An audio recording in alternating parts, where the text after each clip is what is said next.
Hello everyone, welcome to Future Drops Education. तो कैसे हैं आप सभी। तो आज का जो हमारा एक नया टॉपिक है जेनेटिक्स।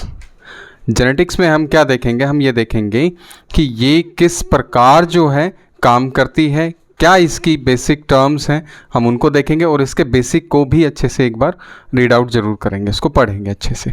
ठीक है जी।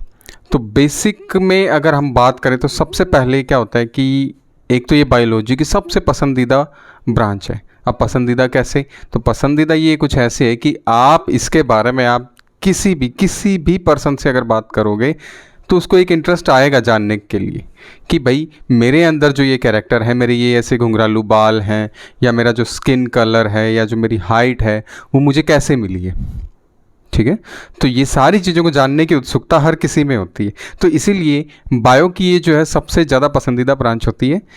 तो आज हम इसी के बारे में चर्चा करेंगे। फिर उसके बाद अब देखिए, इसके बारे में बात करने के साथ साथ अब आप एक चीज़ ये भी ध्यान में रखिएगा कि जब एक बच्चा जन्म लेता है तो जन्म लेने के साथ ही उसको जज करना स्टार्ट हो जाता है, अरे इसकी नाक तो इसके मम्मी पे गई है, नहीं नहीं इसकी ठोड़ी जो है वो पापा पे गई है। अब ये देखना, अब कुछ तो उसको पहले ही भविष्यवाणी कर देंगे कि डॉक्टर बनेगा कि इंजीनियर बनेगा। ठीक है। तो ये सारी चीज़ें क्या है, जेनेटिक्स में आती हैं कि उसके बाल, स्किन कलर, उसके हाइट, उसका कलर, ठीक है, सब ये चार चीज़ें जो हैं उसमें आएंगी। अब आप देखिए, इन चीज़ों को स्टडी करने के लिए हमारे पास दो टर्म आती है। जैसे इस विज्ञान की दो जो शाखा हैं वो दो चीज़ों से डील करती है। वो कौन सी चीज़ें हैं, वो है हेरिडिटी और वेरिएशन। सबसे पहले यदि मैं हेरिडिटी की बात करूं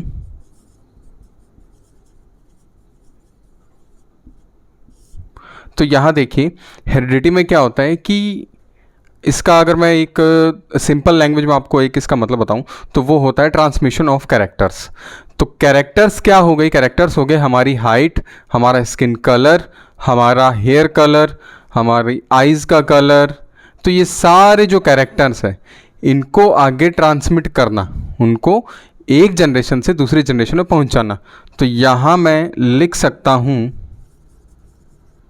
ट्रांसमिशन ऑफ कैरेक्टर्स। यहाँ ये चीज़ आपको समझ आई कि मैंने क्या कहा, हेरिडिटी का मतलब है कि कैरेक्टर्स का जो है एक जनरेशन से दूसरी जनरेशन में जाना, वो हो गई हेरिडिटी। अब यहाँ मैंने जो सेकंड टर्म यूज़ की थी वो की थी वेरिएशन की।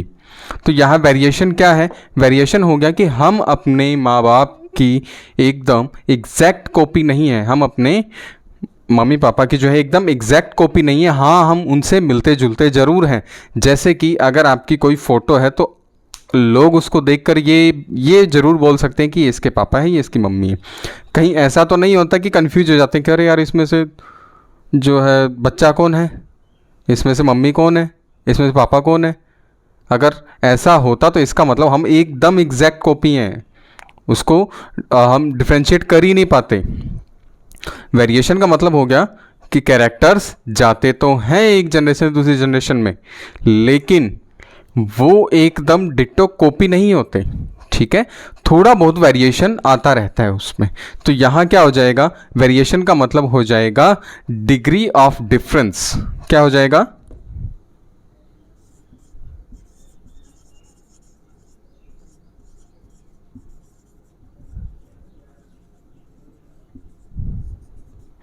Degree of difference between progeny and parents. ठीक है, तो संतान और पेरेंट्स के बीच में क्या हो जाएगा, एक डिफरेंस होता है। यहाँ में भी आपको ये चीज़ें, दोनों चीज़ें अच्छे से समझ आ चुकी होंगी। एक बार मैं इसको फिर से रिवाइज कर देता हूँ। देखिए जेनेटिक्स है क्या, एक तो बहुत इजी है, दूसरा ये जो है एक इंटरेस्टिंग भी चैप्टर है। तो अब आप इसको अच्छे से एक बार, ये शुरू की जो टर्म्स हैं आप इनको अच्छे से यदि याद कर लेंगे तो पूरे चैप्टर में आपको यही मिलेंगी। तो पहले नंबर पे मैंने क्या लिखा था मैंने हेरिडिटी। तो हेरिडिटी का मतलब हो गया ट्रांसमिशन ऑफ कैरेक्टर्स। और यदि मैं यहाँ कैरेक्टर्स की बात करूँ तो वो कौन कौन से हो जाएंगे, जैसे हेयर कलर,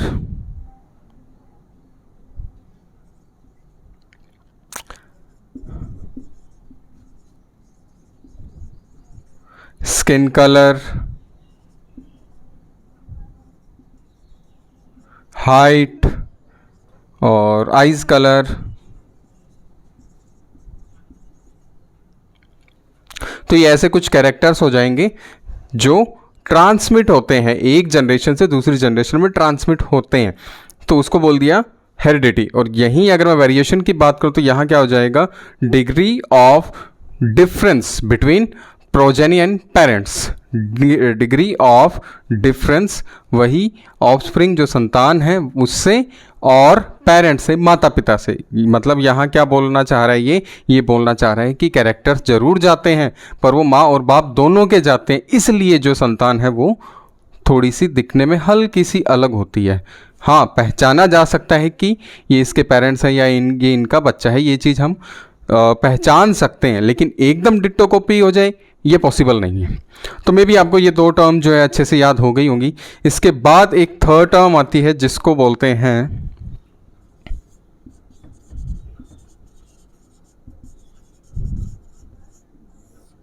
इनहेरिटेंस।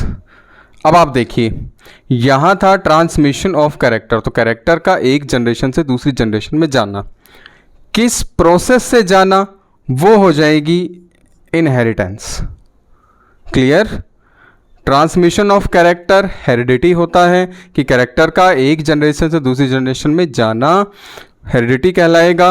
लेकिन इनहेरिटेंस क्या होता है कि वो प्रोसेस जिसके जरिए कैरेक्टर्स जो है एक जनरेशन से दूसरी जनरेशन में जाएंगे। तो मे बी आपको ये तीनों टर्म जो है अच्छे से क्लियर हो चुकी होंगी। अब आप देखिए, अब एक चीज़ और आती है इसमें, एक आती है नेचुरल मेटिंग। नेचुरल मेटिंग के अंदर क्या होता है कि जो कैरेक्टर जो होते हैं हम उनको कंट्रोल नहीं कर सकते, ठीक है। जैसे अब आप देखिए, कोई डॉग है तो उसका पपी वो भी डॉग ही होगा, ऐसा तो होगा नहीं कि कोई और वो शेर बन जाएगा, है ना। तो यहाँ क्या हो रहा है कि नेचुरल जो मेटिंग है उससे क्या हो जाएगा, उसको कैरेक्टर को हम कंट्रोल नहीं कर पाएंगे। लेकिन जब आर्टिफिशियल मेटिंग की बात होगी, आर्टिफिशियल मेटिंग की मतलब एक जर्मन शेफर्ड डॉग है, फीमेल हम लेब्राडॉग ले लेंगे, तो उनसे जो मेटिंग आई है तो हमने क्या किया, हमने कंट्रोल किया है दोनों को, ठीक है। दोनों के कैरेक्टर्स को कंट्रोल करके हम जो थर्ड जो पपी जो लेके आए हैं उसमें दोनों के कैरेक्टर होंगे। तो यहाँ ये चीज़ आपको समझने वाली थी, नॉर्मल सी बेसिक थी। और आज की वीडियो में हम जो है बेसिक की ही बातें करेंगे, इसमें अभी पूरा कंसेप्ट में नहीं जाएंगे। फिर हमारी बॉडी में एक चीज़ और देखिए, हमारी बॉडी में लगभग जितनी भी सेल है सारी एक जैसी ही हैं। अब मैं ऐसा क्यों कह रहा हूँ एक जैसी हैं, सपोज कि हमारी बॉडी के अंदर मान लीजिए 10 मिलियन, 20 मिलियन, 30 मिलियन इतनी सेल है, तो वो सारी एक जैसी ही होंगी। अब वो एक जैसी क्यों होंगी, क्योंकि you all are the product of mitosis. तो आप सभी जो है माइटोसिस के ही प्रोडक्ट हैं। अब आप कहोगे कि जी ऐसा कैसे पॉसिबल है, सारी सेल तो एक जैसी नहीं हो सकती, है ना। तो इसके लिए अब आप देखिए, ये हो गया एग ओवम जो फीमेल है, और यहाँ ये हो गया स्पर्म जो मेल गैमेट है। तो जब ये आपस में मिलते हैं तो मिलकर ये क्या बनाते हैं, यहाँ बनाएंगे ये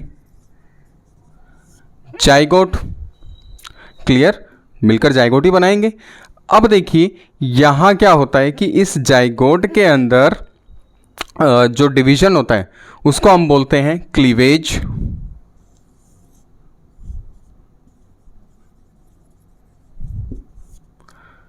और इस क्लीवेज को, जाइगोट में कौन सी डिवीजन होती है, वो होती है क्लीवेज। अब रिप्रोडक्शन में यदि बात करें तो रिप्रोडक्शन में जो जाइगोट में डिवीजन होगी उसे क्लीवेज कहा जाएगा। और क्लीवेज कैसी डिवीजन है, तो क्लीवेज डिवीजन है माइटोसिस। तो अब आप यहाँ से समझ सकते हो कि हमारी बॉडी के अंदर जितनी भी सेल हैं, सभी सेल के अंदर जो डीएनए हैं वो अब एक जैसे ही होंगे। किस लिए होंगे, तो अब आप ये यहाँ प्रोसेस समझ सकते हैं। इसको मैं एक बार फिर से रिवाइज कर देता हूँ ताकि आपको आसानी हो जाए कि ये था ओवम और ये था स्पर्म। मेल और फीमेल गैमेट जब आपस में मिलते हैं तो ये जाइगोट बनाते हैं, और जाइगोट बनाने के बाद अब इसमें जो डिवीजन होगा वो कौन सा हो जाएगा, माइटोसिस होगा। और माइटोसिस प्रोसेस में क्या होता है ये आपको अच्छे से पता है, यदि नहीं पता तो इसके ऊपर भी एक अलग से वीडियो आएगी, ठीक है। तो यहाँ तक आपको मैटर समझ आया? तो आज की वीडियो में कुछ ये बेसिक ही थे। अगली वीडियो में हम और थोड़ा सा डीप जाने की कोशिश करेंगे। तो आज की वीडियो में इतना ही। Thank you. वीडियो को ज़्यादा से ज़्यादा लाइक करें, शेयर करें। Thank you.